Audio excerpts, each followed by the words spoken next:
दुश्मन का हाथ जब आपकी इज्जत पर पड़ने लगे तो फिर दुश्मन और दुश्मनी दोनों का खत्म होना लाजिम हो जाता है। सवार, I need your help. जो इंसान खुद को गोली लगने से नहीं बचा सकता वो किसी की बेटी को क्या बचाएगा। पारस की हिफाजत आफताब से बढ़ के कोई कर ही नहीं सकता। हॉस्टल में भी यही कहा था मैडम पारस ने मुझे, ये जॉब छोड़ दो। मैंने आफताब के लिए पारस का हाथ मांगा था ना आपसे।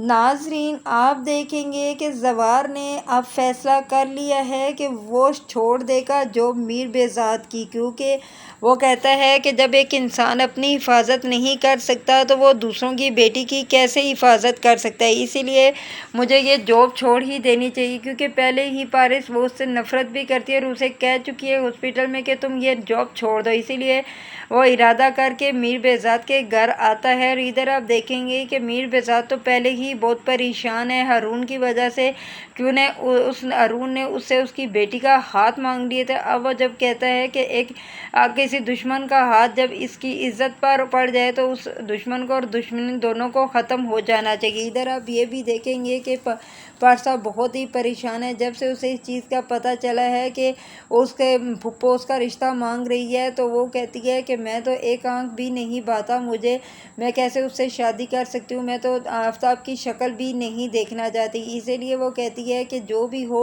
मैं कभी भी आफताब के साथ शादी नहीं करूँगी। ये सब हालात देखकर वो परेशान हो जाती है और वो सोच लेती है कि शायद मेरा बाप मेरी शादी कहीं आफताब के साथ कर ही ना दे। इसीलिए वो फ़ौरन आप देखिएगा कि वो कॉल कर देती है ज़वार को और कहती है कि मुझे आपसे बात करनी है और जहाँ पर भी है तुम आकर मुझसे मिलो। इधर आप देखेंगे कि ज़वार उससे मिलने आता था। वो कहती है कि मुझे कहीं दूर ले जाओ, मैंने आफताब से शादी नहीं करनी।